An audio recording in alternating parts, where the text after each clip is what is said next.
Welcome friends, আমি সৌরভ। তো আমি এখন কথা বলবো থালাপতি বিজয়ের upcoming movie the greatest of all time. তো এই মুভিটার ফার্স্ট সং হুইসেল পুরু, তো এই গানটি চলে আসছে এবং গানটি নিয়ে কথা বলবো আসলে গানটি কেমন ছিল। তো এই এটি কিন্তু একটা লিরিক্যাল গান। তো গানটাতে মানে মিউজিক ভিডিও হিসেবে গানটা রিলিজ করা হয়নি, যেহেতু সাউথের মুভি আর সাউথের তাদের একটা নিজস্ব স্টাইল বা সিস্টেম আছে। তারা কিন্তু মুভি রিলিজ হওয়ার আগে কখনোই ফুল ভিডিও মানে সং নিয়ে আসে না, তারা লিরিক্যাল ভিডিও সং নিয়ে আসে। তো এটাও কিন্তু মানে একটা লিরিক্যাল ভিডিও সং ছিল।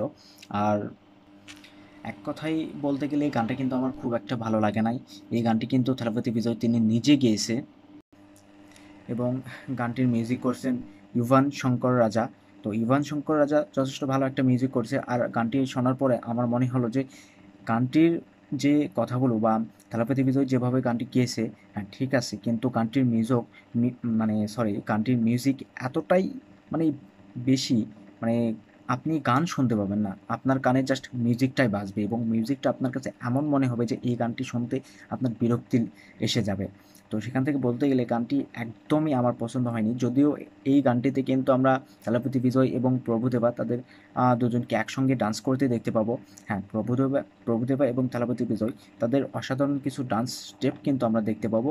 আর এই গানটির শেষে দেখবেন যে একটা ডান্স স্টেপ ভিডিও রাখা হয়েছে, মানে লিরিক্যাল না সেটা, যেখানে আমরা থালাপতি বিজয় এবং প্রভুদেবাকে একসঙ্গে ডান্স করতে দেখতে পাচ্ছি। তো সেটা কিন্তু খুব সুন্দর। প্রভুদেবার ডান্স সবসময় ভালো লাগে এবং তার সঙ্গে থালাপতি বিজয় তো একদম মারাত্মক লেভেলের ছিল।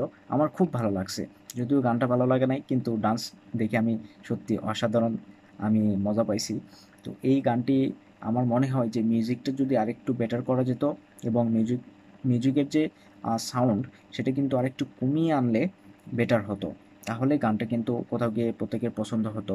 এবং এটি কিন্তু মানে থালাপতি বিজয়ের যে গানগুলো হয়, তার গানগুলোর যে লেভেল, তো সেটা কিন্তু কখনোই ম্যাচ করতে পারবে না।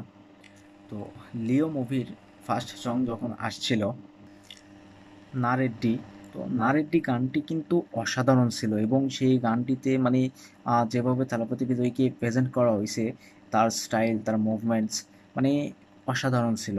এবং আহ, মানে প্রচুর সংখ্যক লোক নিয়ে কিন্তু সেই গানটি করা হয়েছিল এবং আমার সেই গানটি বেশ ভালো লাগছিল। গানটি কিন্তু অসাধারণ ছিল।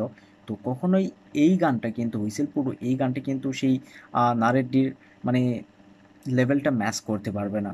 আমার যতটুকু মনে হয় এই গানটি সত্যি এতটাই বাজে আমার কাছে লাগছে এর মিউজিকের জন্য। আর থালাপতি বিজয় তাকে দিয়ে গাওয়ানো হয়েছে। হ্যাঁ, তিনি মোটামুটি বেশ ভালো গাইছে, ঠিক আছে, কিন্তু মিউজিকের কারণে গানটা আমার কাছে খুব ভালো মানে একদম খারাপ লাগছে।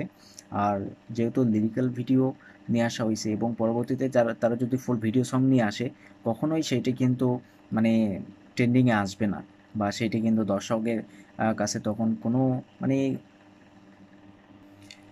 ইন্টারেস্ট থাকবে না। এবং এই যে মিউজিক ভিডিওগুলো পরবর্তীতে নিয়ে আসা হবে, তো সেই গানগুলোর কোনো হাইপই থাকবে না।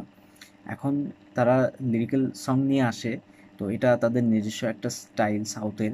তো দেখা যাক আসলে কেমন হয়। যদিও এই ফার্স্ট সং এই হুইসেল পুরু গানটা আমার কাছে একদমই ভালো লাগে নাই। আপনাদের কাছে কেমন লাগছে সেটা অবশ্যই কমেন্টে জানাবেন। আর ভিডিও ভালো লাগলে অবশ্যই একটা লাইক করবেন, শেয়ার করবেন আর এই চ্যানেলটা সাবস্ক্রাইব করবেন। ধন্যবাদ।